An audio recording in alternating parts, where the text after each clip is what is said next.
बिस्मिल्लाहिर्रहमानिर्रहीम। अस्सलाम वालेकुम नाजरीन, live with doctor Shahid Masood के साथ मैं हूं नाइला अली। नाजरीन, आज मौलाना फजलुर रहमान साहब की ज़ेर सदारत होने वाले PDM के इजलास में हुकूमत के खिलाफ लॉन्ग मार्च का ऐलान किया गया। दूसरी जानिब वफाकी काबीना ने सर्कुलेशन असम्बली के जरिए तहरीक लब्बैक पर पाबंदी खत्म करने की मंजूरी दी है। इसके अलावा पाकिस्तान मुस्लिम लीग नून ने भी मुल्क में फौरी नए इंतखाबात का मुतालबा किया है। इस समय दिन भर जो अहम मौजूआत रहे हैं उन पर बात करने के लिए हमारे साथ स्टूडियो में मौजूद हैं डॉक्टर शाहिद मसूद।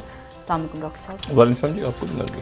डॉक्टर साहब, आज जो PDM की जानिब से कहा गया है कि हुकूमत के खिलाफ लॉन्ग मार्च का ऐलान, यानी कि दिसंबर में लॉन्ग मार्च का आगाज़ करेंगे, इसी हवाले से इस प्रोग्राम में, इसी नशिस्त में आपने कुछ अहम बातें की थी इस मामले पर, वो अपने नाजरीन को दिखाते हैं। वापस आएंगे, प्रोग्राम का बाकायदा आगाज़ करेंगे। जी प्ले कीजिएगा।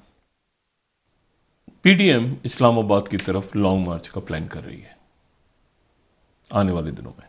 वज़ीर आज़म साहब इस पे तवज्जो दें कि PDM जो है, जो कि जिसमें मौलाना फजलुर रहमान साहब और शहबाज शरीफ साहब और ये सारे जो इजलास हो रहे हैं, क्या वो कोई लॉन्ग मार्च प्लान कर रहे हैं? संजीदगी के साथ प्लान हो रहा है या सिर्फ एक उन्होंने कहा कि लॉन्ग मार्च के ऊपर हम एक इजलास बुला रहे हैं 11 को? मेरी इतलात हैं कि वो तैयारी भी कर रहे हैं। अच्छा, कि कोई लॉन्ग मार्च की शक्ल में नवंबर में ही वो आए और फिर इसको एक बड़ा उसके नतीजे में हुकूमत के ऊपर एक आप समझें कि कारी ज़र्ब लगाई जाए। जी डॉक्टर साहब। अच्छा, ये अब वज़ीर आज़म साहब के लिए आने वाले दिनों के अंदर चैलेंजेस, और ज़ाहिर है कि वो चैलेंजेस खेलना जानते हैं, खिलाड़ी हैं, कप्तान हैं। चैलेंजेस उनके लिए बढ़ रहे हैं आने वाले दिनों में। और चैलेंजेस आप इस तरह समझ लें, वो आजकल वो क्रिकेट के मैचेस भी चल रहे हैं, तो होता है ना कि आखिरी 5 ओवर और इतने रन्स, तो वो वाला अब खेल उस मरहले पे दाखिल हो गया। क्योंकि ज़ाहिर है कि अब आखिरी चंद माह जो हैं वो इलेक्शंस और फिर उसके बाद उससे पहले सूरत हाल और जो माली मसाइल खड़े हो गए, जो कि कोविड के बाद, जिससे इमरान खान साहब की हिकमत अमली के तहत जो पॉलिसी रही उससे हम निकल गए थे। लेकिन उसके बाद जो है वो चीज़ें सामने खुल के आईं जो कि नहीं आनी चाहिए थी, तो कि मैन मेड क्राइसिस। तो इसी दौरान जो है वो PDM भरपूर अंदाज में ये लॉन्ग मार्च मुख्तलिफ शुरू कर रही है। और इसमें आज के जो इजलास था हुआ है इनका, उसमें मियाँ नवाज शरीफ, मरीम नवाज, शहबाज शरीफ, मौलाना फजलुर रहमान, और ये बात ज़हन में रखें कि जब खादिम रिजवी साहब का इंतकाल हुआ था, तो अगर कोई एक सियासी शख्सियत उनकी ताज़ियत में गई थी किसी सियासी जमात की तरफ से बड़ा, तो वो PDM के सरबराह के तौर पे मौलाना फजलुर रहमान गए थे। हालांकि दो मुख्तलिफ मकादिब फ़िक्र जो हैं वो हैं बज़ाहिर, लेकिन बज़ाहिर नहीं हैं, लेकिन ये कि वो मौलाना फजलुर रहमान साहब वहाँ पे गए थे। बाकी सियासी जमातों ने अपने आप को डिस्टेंस करना मुनासिब समझा था। अब इसमें जो मामला है वो ये है कि ये जो कीमतों का इशू है, सबसे पहले, यानी हम इस तरह से बात करते हैं ना कि 2-3 बातें करके और फिर उसके बाद जो बाहर से आने वाले दिनों में प्रेशर्स हैं, ये जो अगले चंद रोज़ हैं, चंद दिन या चंद हफ्ते, ये वही चंद हफ्ते हैं जिनमें अहम सफारती महाज के ऊपर भी, यानी सफारती जो मुख्तलिफ वाक़यात ख़ित्ते में हो रहे हैं। पाकिस्तान में एम्बेसडर आ रहे हैं अमेरिका के बहुत अरसे के बाद, पार्लिमानी जमहूरियत है, कैसी है, फंक्शनल है, नहीं है, क्या है, वो सारे वाक़यात हो रहे हैं। और कशीदगी ख़ित्ते में एक किसी भी वक्त जो बज़ाहिर ऐसा लगता है कि कहीं पर कोई एक झड़प किसी न किसी जगह हो जाएगी शुरू। एक तो हुई है, उसको भी मैं तो लिंक करता हूँ जो सूडान में इस वक्त हो रहा है, या जो इस वक्त लेबनान में हो रहा है, जो सफ़ीरों को निकाल दिया सऊदी अरेबिया ने, और वहाँ पे जो प्रेशर बिल्ड हो रहा है वहाँ पे कि जी हिज़्बुल्लाह की ज़्यादा क़ुव्वत बन गई है लेबनान में, और सफ़ीरों को सऊदी अरब और UAE और बहरीन और कुवैत, उसमें मैं बाद में आता हूँ। लेकिन पहले ज़रा पाकिस्तान की बात में, तो खान साहब को अब ये है कि ये यहाँ पे संजीदगी के साथ ये जो है ये प्लान हो रहा है कि यहाँ पे आने वाले दिनों के अंदर इज्तिमात किए जाएँ, और फिर उसमें ज़ाहिर है कि ताजिर, जो लोग मुख्तलिफ जो मकतबा फ़िक्र से आप समझ लें, या मुख्तलिफ एसोसिएशंस हैं, मुख्तलिफ ग्रुप्स हैं, जहाँ पे प्रॉब्लम स्टूडेंट्स के चल रहे हैं, कोई ये वो सारा फिर मुख्तलिफ होते होते होते होते होते वो सारा वो यकजा होना शुरू हो जाएगा। और साथ ही कॉन्स्टिट्यूशनल क्राइसिस खड़ा होने वाला है, कॉन्स्टिट्यूशनल क्राइसिस सही। और वो आईनी बहरान, वो मैं आपको बताता हूँ, अभी बता रहा हूँ। वो ये है, और खान साहब की टीम के जो है ना, जो इनकी टीम है, उसके तो सदकेवारी जाना चाहिए सबको। ये जो ये छोड़ दें सारी बातें, ये जो है ना, और मैं देखें शौकत, मैं कहता हूँ शौकत तरीन साहब की गुफ्तगू पे नजर रखी जाए। वो संजीदा बात कर रहे हैं तो वो उनकी बात सुनी जाए, बाकी लोग अब छोड़ दें, ठीक है ना। वो बिल्कुल एक इंतहाई गैर संजीदगी का जो है ना वो मुजाहरा है। लेकिन जो वजीर ख़जाना है वो जो बात कर रहे हैं, वो उस बात पे अथॉरिटी वो हैं, ठीक है। वो एक उनकी तरफ से जो बात हुई है वो ये है कि पूरी सरतोड़ कोशिश के बावजूद ये हमने जो कीमतें बढ़ाई हैं, छोड़ दें आप, ये उधर कीमतें बढ़ी तो उधर तेल वेल की बढ़ गई, तो इधर कितनी है तो इधर कितनी, छोड़ दें। ये इसलिए बढ़ी कि IMF की तरफ से आपके ऊपर शराइत, जो हम बहुत अरसा पहले कह चुके हैं कि उन्होंने कहा कि 500 अरब के मजीद टैक्स डालें, ठीक है। तो उसके नतीजे में ये जो है, ये कीमतें विमतें सब्सिडी इधर उधर सारा कर लिया। उनकी तरफ से अभी भी हाँ नहीं हुआ, IMF की तरफ से अभी भी हाँ नहीं हुआ।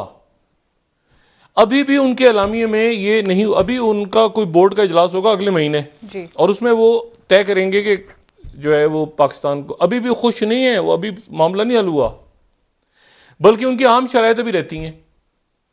ये बिजली की कीमतें, ये फलाना डिमाकना, ये सारा IMF के साथ जो मुआहदे हैं, उसके नतीजे में हम तो कई महीनों से इस बात को चीख रहे हैं, छोड़ दें आप, ये सप्लाई चेन हो गई और फलां हो गया, अमेरिका में ये हो रहा है, वो लोगों को वैसे ही भाई उधर कहीं लीटर है कहीं गैलन है, पता ही नहीं, अजीब उसको मिलू के उधर रुपए के साथ। अच्छा ये देखें दुनिया भर में सस्ता, सबसे सस्ती। असल बात करेंगे ना जो शौकत तरीन साहब ने, जो मतलब इशरत हुसैन साहब कभी गलत बात नहीं करेंगे, मतलब हमारे रहेंगे तो वो कभी ये बात नहीं करेंगे। हुकूमत की टीम के अंदर ये लोग कभी ये बात नहीं करेंगे कि दुनिया में देखें हर जगह पे ऐसे होता है, कभी फखर इमाम साहब ये गुफ्तगू नहीं करेंगे। मैंने कहा ना, जो संजीदा लोग हैं, शाह महमूद कुरैशी कभी ये बात नहीं करेंगे। मतलब जो इनको जो ये क्या कहते हैं ना, इनकी टीम में जो नौसरबाज टाइप के किस्म के कैरेक्टर्स हैं, वो ये बातें कर सकते हैं। बाकी जो संजीदा लोग हैं, वो आवाम के लिए, पब्लिक के लिए ना, स्लोगन के लिए, संजीदा लोग हैं, वो इस तरह की बातें उनके सामने ना चलती हैं, ना वो उसको समझते हैं। तो वो शौकत तरीन साहब जो बात कर रहे हैं, वो बात बड़ी अहम है। अच्छा, अब उसमें क्या रौला पड़ा हुआ है, जो मैं कह रहा हूं कि आईनी बहरान एक नया स्तर पे खड़ा है। वो आईनी बहरान ये है कि IMF के साथ जो मामलात हुए, उसमें एक तो ये उन्होंने कहा कि ये कर दें आप सारा ये। अच्छा, वो देखिए, ये कोई फख्र की बात नहीं होती जिसको हम आपके तमगा समझा जाता है ना पाकिस्तान में। ओहो, कोई बड़ा कोई तीर मार के हम आ गए हैं कि जी हमने कर्जा ले लिया IMF से। ये बड़े फजूल बात है, बड़ी। सऊदी अरब ने रखवा दी है मजबूरी की सूरत में। नहीं, फजूल, इंतहाई फजूल बात है ना। मतलब आप कर्जा ले रहे हैं, खुश हो रहे हैं, अच्छा जी देखें उन्होंने कर्जा दिया। बात ये सारी कि जो मैं बार बार बात कहता हूं कि शौकत तरीन साहब की गलती नहीं है। ये है जनाब, जब ये मुआहदा उनके साथ, अच्छा अब आपको लगेगा, जब आप जाएंगे ना वो माजी में, तो आपको लगेगा कि शायद असद उमर सही कह रहे थे कि IMF से हमें इन शराइत के ऊपर नहीं जाना चाहिए। तो असद उमर साहब को कर दिया, उड़ा दिया, क्योंकि एक हमें वो चाहिए होता है ना, एक तमगा कि जी IMF, मतलब अच्छा लगता है ना, मतलब स्टेट डिपार्टमेंट, पेंटागन, मतलब स्टाइल, मतलब वहां पे बात हो रही है हमारी। और असद उमर को साइड पे करके ऑफिशियल साहब आ गए। अब जो मुआहदा हुआ है, जिसमें रौला पड़ा है, जो मैं कह रहा हूं ना कि आईनी मसला, वो ये मसला है कि उनके साथ एक मामला तय कर लिया कि हमने स्टेट बैंक के गवर्नर को और पिछले जो गवर्नर्स हैं और जो बोर्ड है और जो ये है और वो है, उन सबको एक तरह से आप समझें कि एनआरओ देना है या उनको खुदा जाने खुद मुख्तार बनाना है, उनको कोई हटा नहीं सके, यानी उनकी पावर जो है वो, यानी उनको वजीर आजम भी नहीं हटा सकेंगे, उनकी उसी तरह से जैसे वो जजेस का होता है कोई तरीका, पता नहीं क्या कौन सी शिकें डली हुई हैं उसमें, मतलब फुल एम्पावर्ड होंगे वो, उनको कोई हटा नहीं सकेगा, ये नहीं कर सकेगा। उनके साथ मुआहदे के अंदर वो डाल दिए। अच्छा, डाला किसने? काबीना ने मंजूर करके डाला है। अब काबीना ने मंजूर, यहां तो काबीना में अभी ये तहरीके लब्बैक का हो गया ना, तहरीके आंखें बंद करके साइन होती है ना ऐसे करके, समरी रात को घूम लिया जाए, कोई इधर पढ़ा उधर पढ़ेंगे, दो चार लोग पढ़ लेते हैं काबीना के जो सेंसिबल लोग हैं, वो पॉइंट आउट करते हैं, वो पॉइंट आउट करते हैं, वो भी डरते हैं कैसा ना हो यार कि मुसीबत की बात करें तो काबीना से बाहर हो जाए।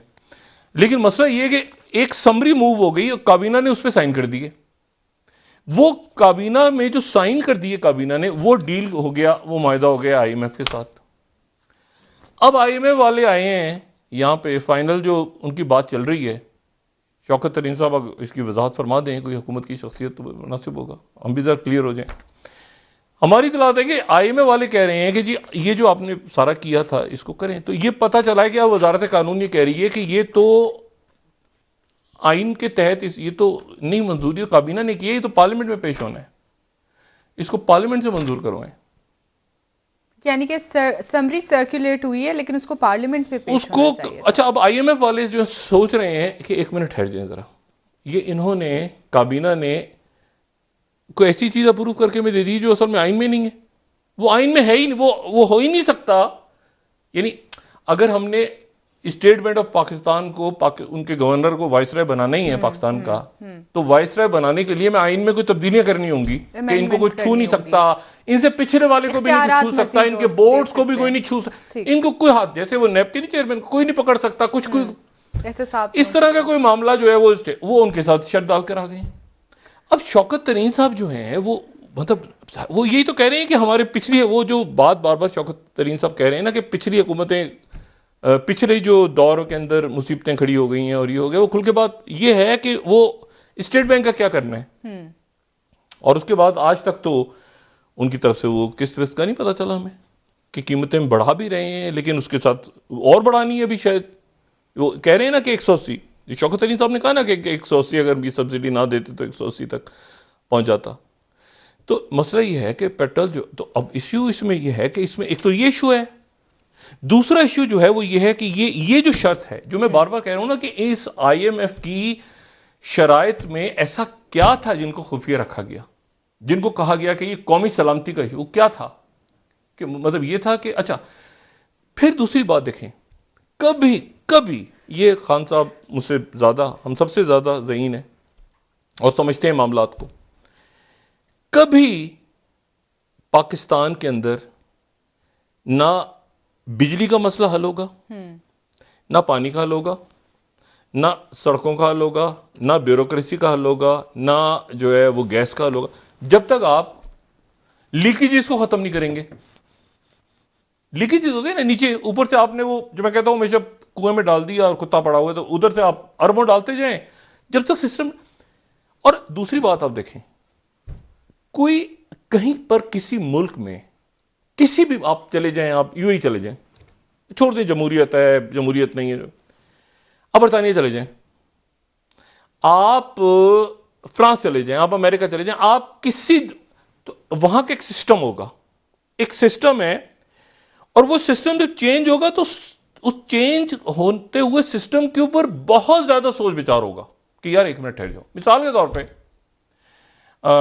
बहुत सी जगहों पे यूरोप के अंदर जो है वो अमेरिका में बिल आते हैं गैस के और बिजली के, और बहुत सी जगहों पे जो लोग वहां रहते हैं, ये जाने का इत्तेफाक हुआ है, तो उनको पता होगा कि पे एज यू यूज वाला वो मीटर लगे होते हैं जिसपे आप पैसे जितने डालते हैं उतनी ही बिजली और उतनी गैस उसी हिसाब से आता है, वो एक मीटर होते हैं खास किस्म के, ठीक है, ताकि उसमें आपको बिल्कुल पता होता है कि जी मैंने इसमें इतने पैसे डाल दिए और इतनी देर तक ये बिजली या गैस, एक ये सिस्टम भी होता है, एक बिल्स वाला भी होता है, दोनों मतलब उन्होंने अच्छा उनको कुछ कोई वहां पर, आप इंग्लैंड में फ्रांस में किसी मुल्क में आप जरा सुन लें कि जी वहां पर कोई शख्स अपनी प्रोजेक्शंस कर रहा हो कि जी मैं यहां पे लंदन की बिजली को चलाता हूं, मतलब एक सिस्टम बना हुआ है लंदन का, वो बना हुआ है, अगर वो सिस्टम चेंज होगा तो वो एक बहुत बड़ा इशू होगा कि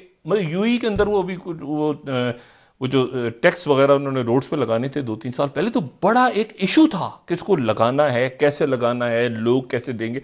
मतलब सिस्टम, कोई भी नया सिस्टम यूरोप के अंदर कोई सिस्टम चेंज होगा तो सिस्टम के उसके पूरे उसका डिस्कशन होगा, पूरा पूरा एक प्रॉपर कि भाई क्या है ये चीज। हमारी सुबह एक चीज हो रही होती, शाम को हो रही होती, सुबह चीज हो रही, शाम को खत्म, सुबह चीज हो रही, शाम को खत्म।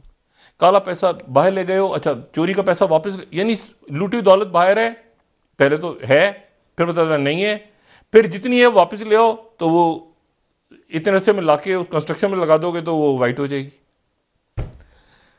अच्छा फिर उसके बाद मतलब घिसे पिटे तरीके नहीं होते। अच्छा वो बॉन्ड निकाल दो, वो बॉन्ड बेचो, इसके बदले में ये हो जाएगा। मतलब जो मतलब छोटी छोटी नहीं होता, यानी कोई प्लान है ही नहीं, मतलब इसने इधर से फेंक दिया उसने। अब इशू ये हो गया है, अब ये खान साहब का इशू नहीं है, ये खान साहब का इशू नहीं है, लेकिन मैं कहता हूं ना अल्टीमेटली बक वहां पे रुकती है जाके कि जी ये मुआहिदा कैसे हुआ आईएमएफ के साथ, और क्या ये आईएमएफ के मुआहिदे के तहत, चले आपने कह दिया पेट्रोल आ रहा है जी, पेट्रोल बढ़ गया, पेट्रोल बिजली, बिजली भी क्या दुनिया भर।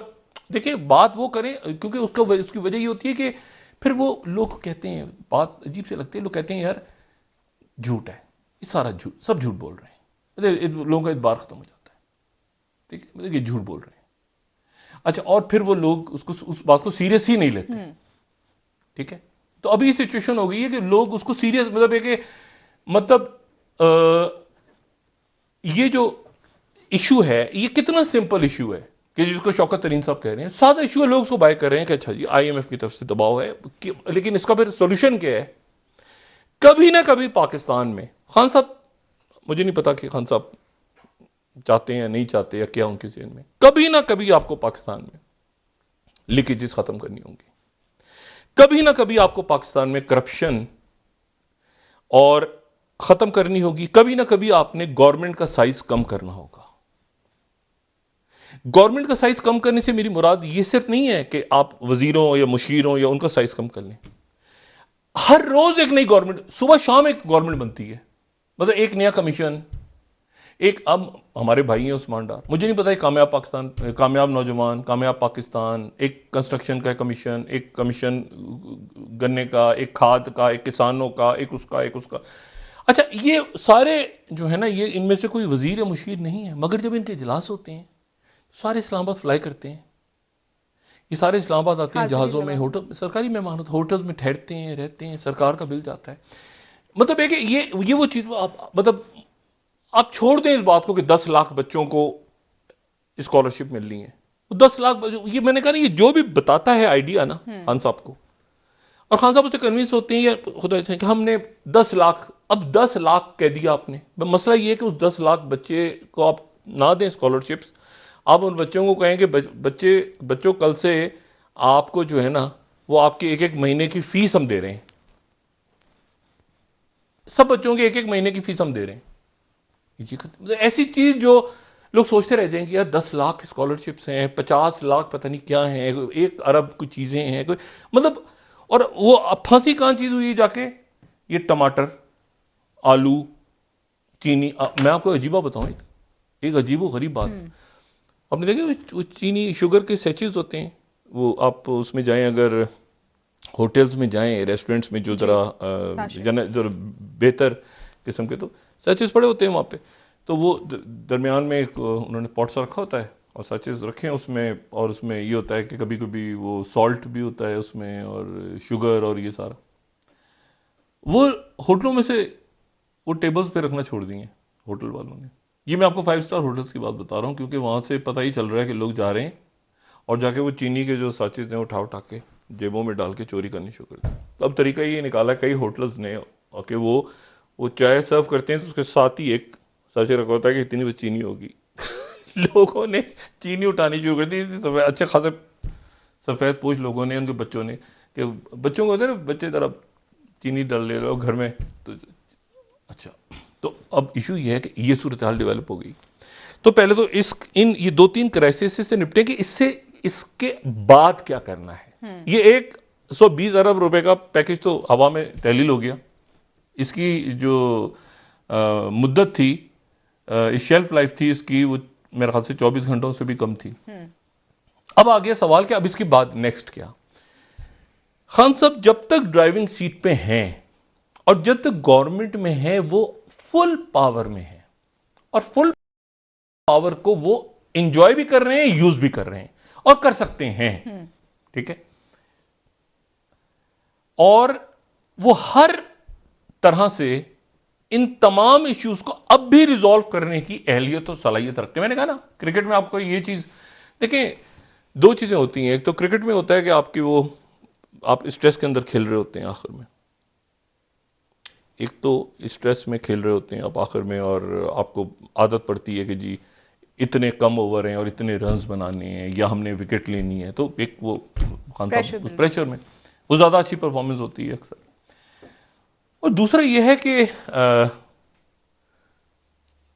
चेस जो लोग खेलते हैं वो भी कमाल गेम होता है। आपको पता नहीं चेस जो स्पाई मास्टर्स होते हैं या जो ज्यादा आप समझ लें कि जिनका इंटेलिजेंस नेट से ताल्लुक होता है, उनको चेस में अच्छा होना चाहिए। उसकी वजह ये होती है कि चेस आपको कई अगली चालें बताता है, क्रिकेट नहीं बताता, लूडो भी नहीं बताता। लूडो में तो खैर किस्मत होती है ना, लग गया छक्का आ गया तो आ गया, 3 आ गए तो गए। लेकिन चेस खेलने वाले तो ना आपको अगला अच्छा ऐसे होगा, फिर ऐसे होगा, फिर ऐसे ऑप्शन ऑप्शन ऑप्शन ऑप्शन, यूं सोच रहे ये चला, अच्छा फिर ये चलेगा, फिर यूं चलेगा, मैं ये करूंगा, मैं ये करूंगा। अच्छा एनीवे, तो ये खान साहब अब जरा प्लान करें कि ये देखें कि ये कौन सी शर्त है और इसके ऊपर लोगों को इत्मीनान में लें, या उनसे दोबारा निगोशिएट करें कि ये स्टेट बैंक वाली भाई कोई हमारा ऐसा हिसाब सिलसिला नहीं है पाकिस्तान के अंदर कि उसको वजीर आजम भी नहीं हटा सके। ये नहीं सोचें कि वजीर आजम भी नहीं हटा पाए अदालत से, उस तरह जिस तरह जज होते हैं या पता नहीं और क्या तरीका, फिर हटा पाएगा, अदालत तय करेगी, वजीर आजम भी नहीं हटा सकेंगे ना रख सकेंगे। तो ये एक अजीब सी एक है, उनकी तशरीह आ गई है और इसको मेरे ख्याल से देखना चाहिए, क्योंकि ये जो है काबीना ने साइन कर दिया। ये मेरे ख्याल से वजारत कानून बताया, वजारत खजाना, लेकिन IMF के जरा ये बता रहे हैं। अच्छा ये तो हो गई बात। दूसरी बात खान साहब के लिए, वजीर आजम साहब के लिए, ये पॉलिटिकल टर्मोइल, और ये खान साहब ने कहा कि मुझे लगता है कि खान साहब को ये धरने की इतला, ये एहतजाज की, लॉन्ग मार्च की इतला थी, क्योंकि इन्होंने कहा कि अपोजिशन सड़कों पे है। इसका मतलब इनको ये खान साहब को इतला थी, इन्होंने अपनी स्पीच में कहा था ना कि अपोजिशन सड़कों पे, तो इसका मतलब इनको इतला थी कि अपोजिशन आने वाली है सड़कों पर और वो अपना प्लान कर रही है एहतजाज का। अच्छा अब वो तो इशू तेजी के साथ हो रहा है, कौन सा, तहरीके लब्बैक का अभी वो कलअदम खत्म कर दिया, वो भी समरी कैबिनेट की, क्योंकि उनकी तरफ से टाइमलाइन है। अब देखें उन्होंने टाइमलाइन पे कैसे हुकूमत को ऐसे बिल्कुल यहां रखे, तहरीके लब्बैक ने, मतलब होता है ना आज का दिन, कल का दिन, परसों, तो आज के दिन तक उनका कलअदम खत्म करवाना था काबीना ने। काबीना का इजलास हालांकि होगा मंगल को या बुध को, लेकिन वो टाइम है ना, उस टाइम के मुताबिक करना है, वरना वो वजीराबाद से एकदम उठेंगे और चल पड़ेंगे आगे। ठीक है, तो उन्होंने तो वो समरी मूव हुई है, टक टक टक टक टक सारे वजीरों ने उस पर साइन करके, वो अल्लाह अल्लाह खैर सलाह, मुफ्ती मुनीबुर रहमान साहब जिंदाबाद, एक बड़ा बहरान हल करवा गए मुफ्ती साहब। और उसके पीछे प्लानिंग थी कि यहाँ पे ये, हाँ खान साहब को अपने भी ये देखना चाहिए कि दाएं बाएं। अच्छा तो एक तो बात ये हो गई। दूसरी जो बात है, और अब खान साहब को ये बात मैं बताऊं कि जब ये धरने से पहले जरा आप देखिए कभी आने कमिंग डेज के अंदर आपको महसूस हो रहा है कि वुज़रा का आना कुछ कम हो गया, कुछ वुज़रा, डॉक्टर शहबाज गिल इस वक्त, मैं आपको बताऊं, डॉक्टर शहबाज गिल इमरान खान साहब की पूरी कैबिनेट में सबसे ज्यादा लॉयल हैं। अच्छा। ये मैं सबसे ज्यादा अगर खान साहब के कोई लॉयल हैं तो वो इस वक्त डॉक्टर शहबाज गिल हैं। बाकी भी हैं, मैं किसी पे ये नहीं, मैं कह रहा हूं कंपैरेटिवली सबसे ज्यादा जो लॉयल हैं वो डॉक्टर शहबाज गिल हैं। और इसकी वजह क्या है डॉक्टर साहब, आप क्यों ये बात कर रहे हैं? इसकी वजह यह है, अब मुझे कहना चाहिए कि नहीं कहना चाहिए, इसकी वजह यह है कि खान साहब ने मुझे जब कहा कि मेरा एक मुशीर ड्यूबियस है, तो फिर उन्होंने किसी का नाम भी बताया होगा, वो नाम मैं लेना नहीं चाह रहा। मशकूक है उससे दूर रहो। बस। अच्छा जी, आगे चलें।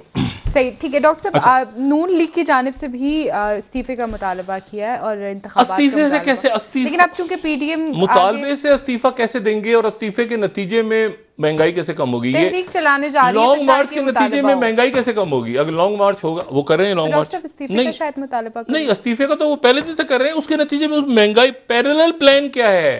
देखिए ना, वो यहाँ फंसे हुए सारे आके। वो पैरेलल प्लान क्या है? इंतखाबात हो, हुकूमत एक सेकंड जरा, नहीं तो इंतखाबात हो तो महंगाई खत्म हो जाएगी। आपको पता है इंतखाबात का खर्चा कितना है? नहीं, एक मिनट ठहर जाए, मैं मतलब है इश्यूज कुछ और है ना भाई। इंतखाबात हो जाए, चलें आप करवा लें, तो इस ये जो इशू बना हुआ है, इस इशू को, ये जो इश्यूज हैं सारे, इनका हल कैसे होगा? इस वक्त तो जो कहते हैं ना कि जो हुकूमत में आएगा वो तो फ्राई पैन में छलांग मारेगा कि भाई सबसे पहले तो आप ये बताएं कि कर्जे, IMF, सफारती मास्क, आगे पीछे महंगाई, लोग। अच्छा, फिर उसके बाद वो मशीनें भी आनी है कहीं से। मतलब आप देखिए, जिनके ऊपर इलेक्ट्रॉनिक मशीनें, हुकूमत कह रही है ये नहीं वो नहीं, वो डिस्का रिपोर्ट आ गई, वो धुंध में से लोग निकलाए बहुत सारे, वो क्या थे पता नहीं, खुदा एक रौला रफा पड़ा हुआ है सारा। ठीक है, तो अब ये है कि, लेकिन खान साहब प्रेशर में, वही ना क्रिकेट आपने सिखाया अगर कोई चीज तो प्रेशर में खेलना सिखाया है, तो अब प्रेशर में खान साहब ने खेलना है। और सामने वाले भी तुले हुए हैं कि इतनी विकेटों में इनको उड़ाना है, और पूरी टीम पूरी, अब जो खेल है ना फुल फाइनल, कहते हैं ना फाइनल काउंटडाउन। अच्छा, एक तो बात ये होगी। दूसरी जो बात है बड़ी अहम, वो ये है कि इसमें CIA के चीफ रशिया क्यों गए थे? ये जो बात है, इसमें थोड़ा सा इस पर टाइम लूंगा। ठीक है। CIA के चीफ रशिया क्यों गए थे, ये एक बहुत बड़ी स्टोरी है इस वक्त की, इस दौर की। CIA के चीफ का मॉस्को जाना बनता नहीं, एक बहुत ही अनयूजुअल हालात हों दुनिया में, तो फिर CIA का चीफ फ्लाई करता है मॉस्को, और मॉस्को जाके उनके सिक्योरिटी चीफ से कोई बात करता है। अब CIA के चीफ जो मॉस्को गए, एक खामोशी छा गई उसके बाद, ना उधर से कोई स्टेटमेंट आई, ना उधर से कोई स्टेटमेंट आई। जब बयानात नहीं आते तो फिर उसके बाद मीडिया काम आता है, नॉन स्टेट एक्टर। मीडिया बहुत बड़ा नॉन स्टेट एक्टर है दुनिया का इस वक्त।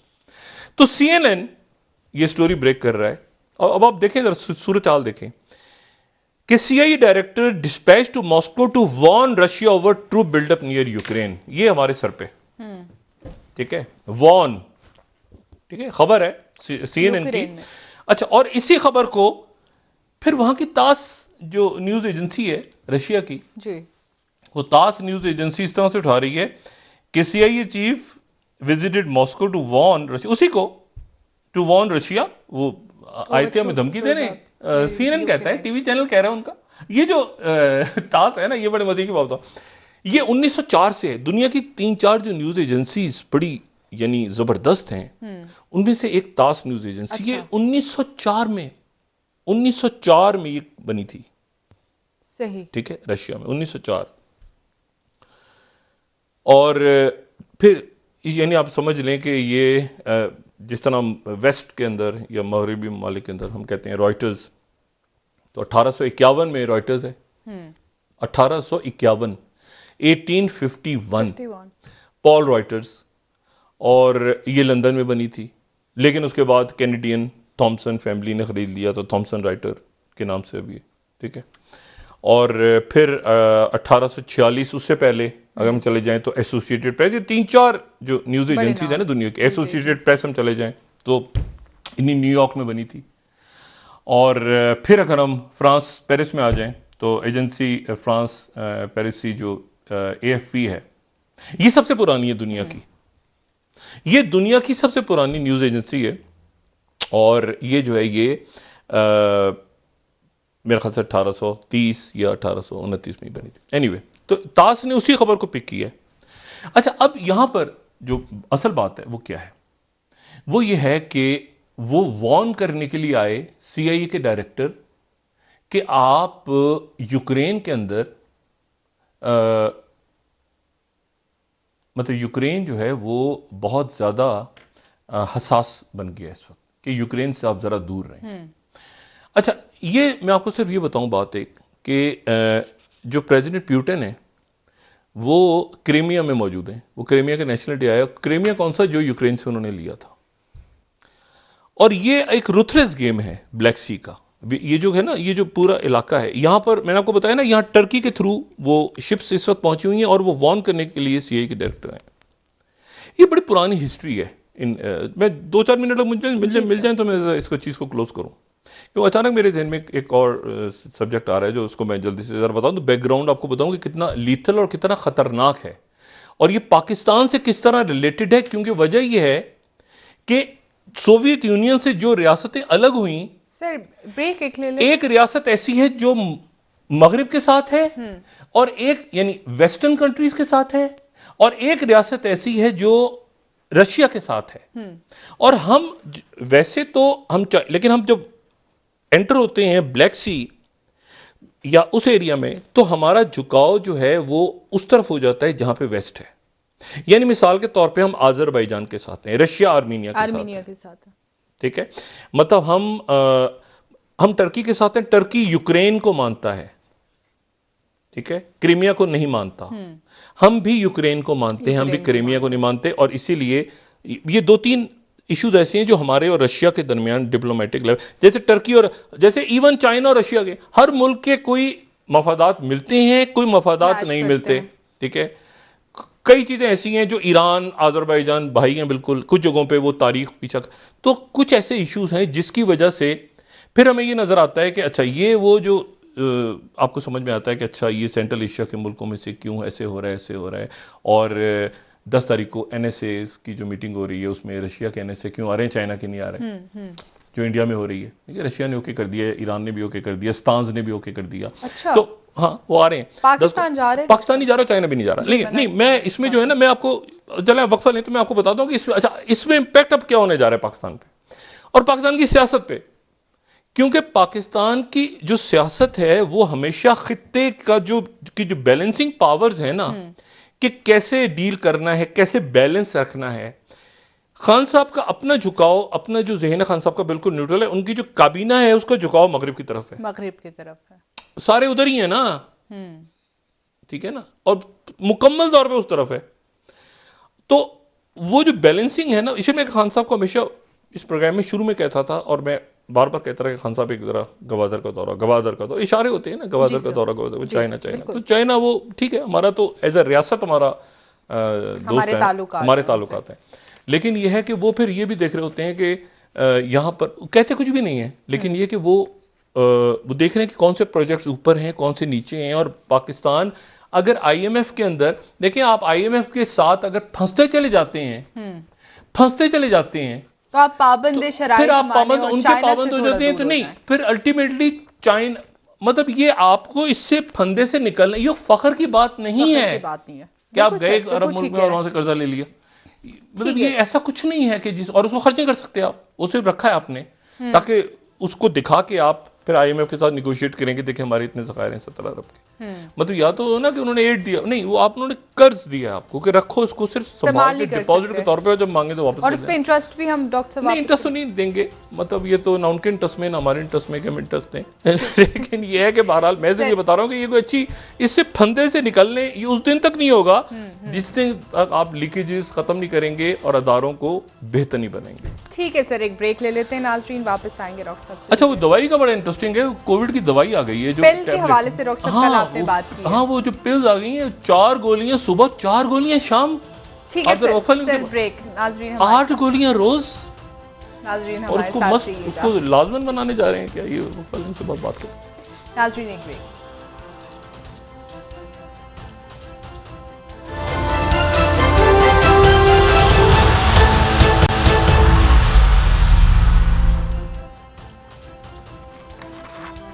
वेलकम बैक नाजरीन। जी डॉक्टर साहब, खित्ते के जो मामलात इस वक्त हैं, कहीं पे हम देख रहे हैं कि क्लैशेस हैं और कहीं पे इंटरेस्ट की बात आती है रियासतों की। क्या पाकिस्तान को ऐसे मौके पे न्यूट्रल पोजीशन, खासकर हुकूमत को नहीं लेना? नहीं, न्यूट्रल नहीं, बैलेंसिंग।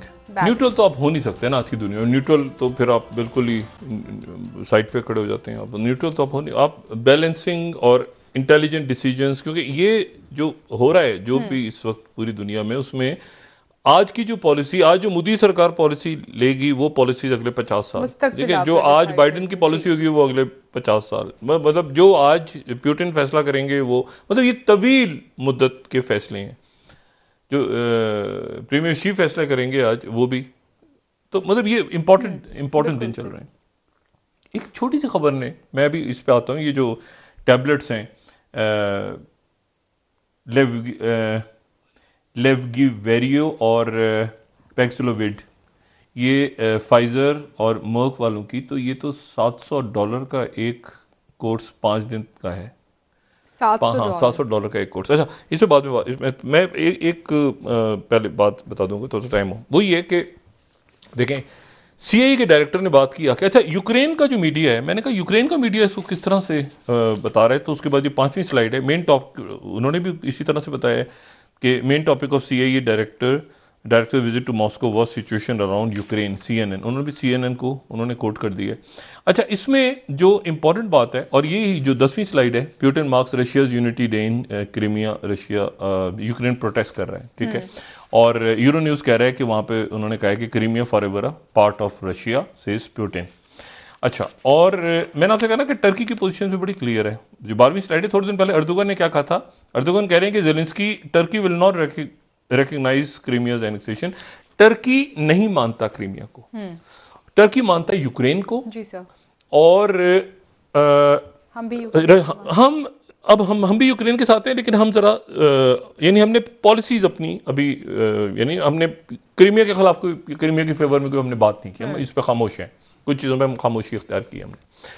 अच्छा, तो इशू ये है सारा। मैं आपको सिर्फ बताऊं, एक खबर जो है बड़ी बज़ाहिर तो आपको छोटी सी लगेगी, लेकिन ये बड़ी इंपॉर्टेंट है।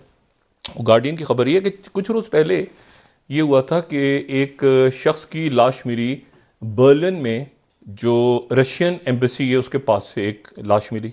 अच्छा, उसके बारे में अब जनाब क्लेम हुआ है कि वो एक डिप्लोमेट था जो एक्चुअली बर्लिन में इंटेलिजेंस ऑफिसर था, रशियन।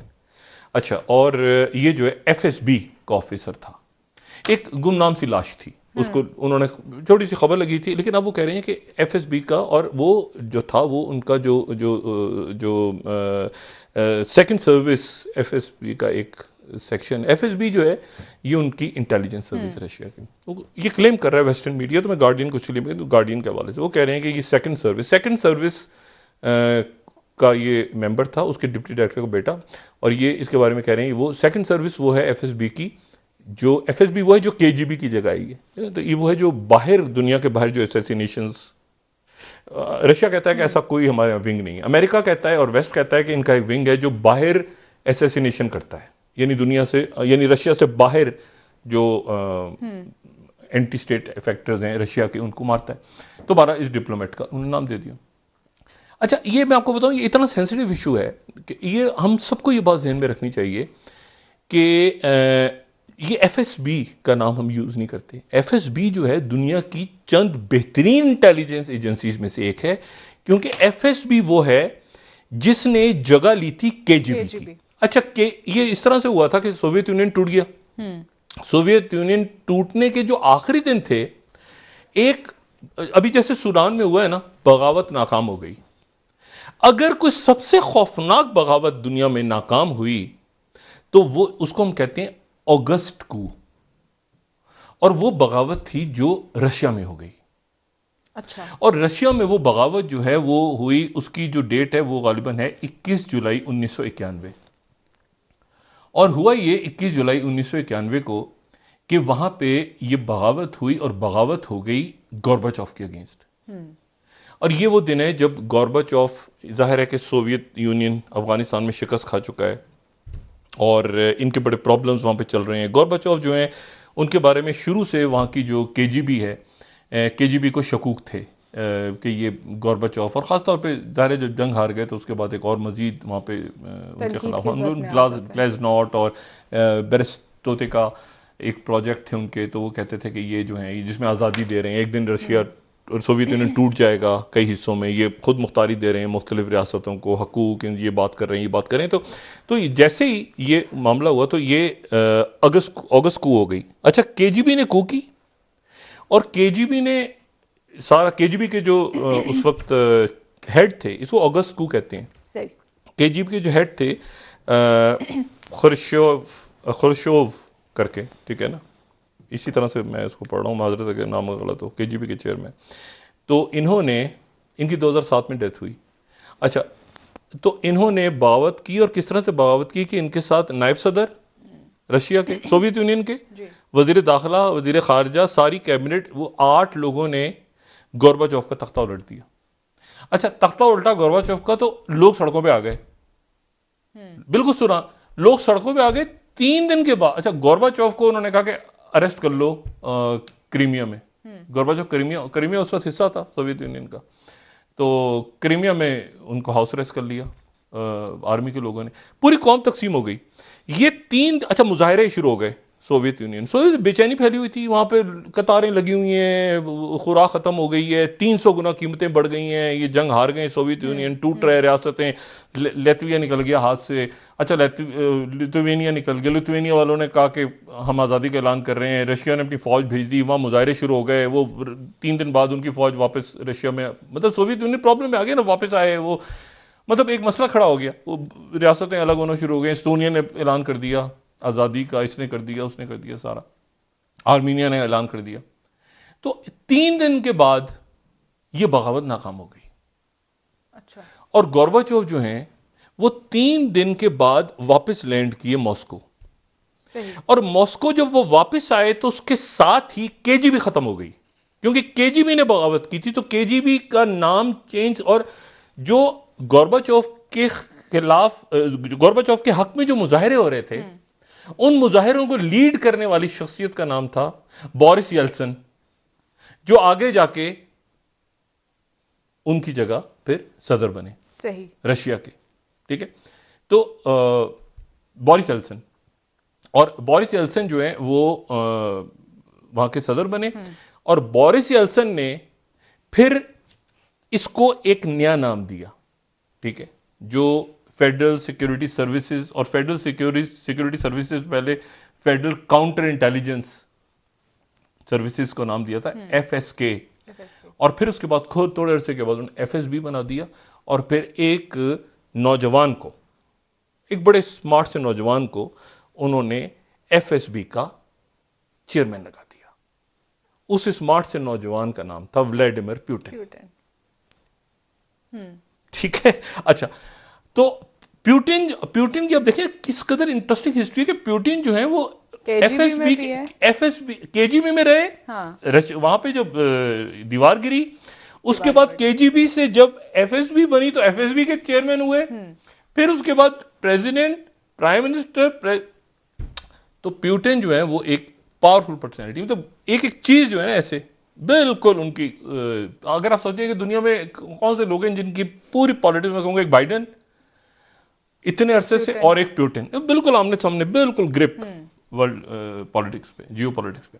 अच्छा, अब जनाब ये हुआ, तो ये मैं आपको सिर्फ ये बता रहा हूं कि ये वो ऐसे, तो इन्होंने, प्यूटिन ने पूरा फिर उसके बाद रीस्ट्रक्चर किया एफएसबी को। ये जितने लोग जिन्होंने बगावत की थी इनको बाद में माफ कर दिया, ये सारे लोग। एक ने जो प्यूगो ने तो खुदकुशी कर ली, जो वो उसने लगा कि मुझे पकड़ लेंगे सारे, तो उसने और उसकी बीवी ने, तो जो वजीर दाखिला थे जो बगावत में, उन्होंने तो खुदकुशी कर ली, लेकिन बाद में गोरबाचोव और बोरिस येल्सन ने इनको सबको माफ कर दिया, बाकी लोगों को।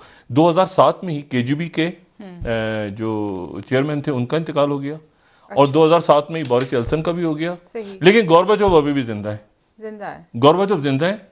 और गोरबाचोव जो है वो प्यूटिन के नाकिद हैं, छोटे छोटे इंटरव्यूज वगैरह देते रहते हैं, वो उनकी 91 ईयर्स के हो गए हैं गालिबन, और गोरबाचोव और वो प्यूटिन के नाकिद हैं।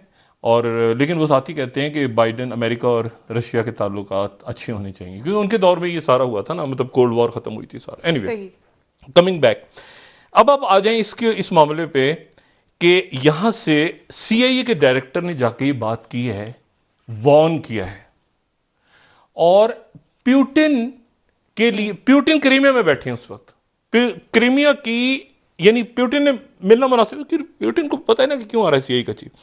प्यूटिन क्रीमिया में बैठे हैं, वो वहां जा रहे हैं यूक्रेन के लिए। यहां पर अमेरिका सैटेलाइट से पिक्चर्स दिखा रहा है कि यहां पर इतने फौजी मौजूद हैं, और रशिया जो है वो आराम सुकून से बैठा है। अब यूक्रेन जो है वो है तो यानी ज़ेलेंस्की, ज़ाहिर है अमेरिका उनकी मदद के लिए गया है और सारा कुछ किया है, लेकिन सबसे ज्यादा अगर यूक्रेन का किसी के साथ तिजारत है और कोई असला बेचता है उनको, यानी डिफेंस डील्स हैं, और जहां पे ऑफिस खोला हुआ है बेल्ट एंड रोड का, वो चाइना है। तो यूक्रेन जो है वो यानी एक अजीब, यानी वर्ल्ड पावर्स के दरमियान, जो आप समझेंगे इस वक्त यूक्रेन दरमियान में आए हुए हैं कि अच्छा चाइना ने अभी तक कोई बयान नहीं दिया इस पर। चाइना खामोशी से देख रहा है कि अच्छा ये सीए का डायरेक्टर है, मॉस्को और यूक्रेन और पुतिन उधर बैठे, अब चाइना ने गुगली मारनी है कहीं से बीच में। चाइना ने सीए के चीफ का आना वॉर्न करना। अच्छा, और साथ ही टर्की जो है वो उसने अभी इससे खामोशी इख्तियार की हुई है, क्योंकि जो जहाज एंटर हुए हैं ब्लैक सी में, ये बॉस्फोरस से एंटर हुए हैं ना, जो कहना ये इंपॉर्टेंट इवेंट। साथ ही ये एनएसएस ने देखना है कि अजीत देओल की जो है उनकी इनविटेशन पे जो जा रहे हैं तो यहां से क्या बयान सामने आते हैं। लेकिन ईरान के एम्बेसडर ने तालिबान से मुलाकात की है, और तालिबान का डेलीगेशन तालीम कैसे देनी है अफगानिस्तान में तरीका निसाब क्या होगा, ये बड़ी बड़ी इंपॉर्टेंट बात है। अमेरिका यानी वहां पे कैसे तालीम देनी है, ये 14वीं स्लाइड हमारी तेहरान टाइम्स को कोट कर देते हैं यहां पे, ये बड़ी इंपॉर्टेंट बात है। वो तरीका सीखने के लिए, यानी ज़ाहिर है कई मुल्कों का दौरा करेंगे, पाकिस्तान भी उनके गालिबन एक डेलीगेशन आ रहा है चंद दिनों में, लेकिन उन्होंने स्टार्ट कहां से किया है, तेहरान टाइम्स के मुताबिक ईरान से। तालिबान का एजुकेशन डेलीगेशन ईरान जा रहा है कि इसको हम किस तरह से मजहब को भी रखें और बच्चों को आपने कैसे तालीम। तो ईरान पहला जो डेलीगेशन जा रहा है तालिबान का, अगर कोई चीज कुछ समझने के लिए, तो वो एजुकेशन है, एजुकेशन सिस्टम है, और ईरान से शुरू कर रहे हैं। बड़ी बहुत देखें ना। अच्छा, लेकिन साथ साथ वहां इंटरनेट अलमारी जारी है, दाइश वाइश इधर उधर वो चल रहा है, फड्डेबाजी चल रही है सारी। यहां इंडिया अब इस अफगानिस्तान की जलावतन जो भी करेगा, इंसानी हकूक, हम भी कहते हैं इंसानी हकूक, ये सारी बातें इंपॉर्टेंट बात यह है कि वो जलावतन हुकूमत को सपोर्ट नहीं करेगा। बयान ये आएगा, कर नहीं सकता, नहीं कर, एक हाथी के पैर में सबका पैर, अमेरिका, रशिया, चाइना, उस सब ने मान लिया, तो भाई उस सब कह रहे हैं इंक्लूसिव गवर्नमेंट, तो हम भी कह रहे हैं, सब कह रहे हैं ना, ठीक है। डॉक्टर साहब बहुत शुक्रिया, कल इंशाल्लाह दोबारा इस पर बात करेंगे। नाज़रीन, कल दोबारा आपसे मुलाकात होगी। मुझे नाइला अली को इजाजत दीजिए, अल्लाह हाफ़िज़। वो टैबलेट्स वाली बात रहेगी, उस पर कल बात करेंगे। यानी आप सोचें कि एक जो कंपनी है वो कह रही है कि 3 टैबलेट सुबह 4 शाम को, दूसरी कह रही है कि 5 दिन तक 4 सुबह और 4 शाम को। लेकिन इशू, इससे बड़ा इशू ये है कि जो कोर्स है, ये एक कोर्स एक बंदे का, ये $700, वो तो थी ना 30 में वैक्सीन मिल रही है, $30, $25, ये $700 का है। ठीक है। अपना दोस्तों, रिश्तेदारों, गिरदो नवाह के लोगों का सब ख्याल रखिएगा। अल्लाह हाफिज़।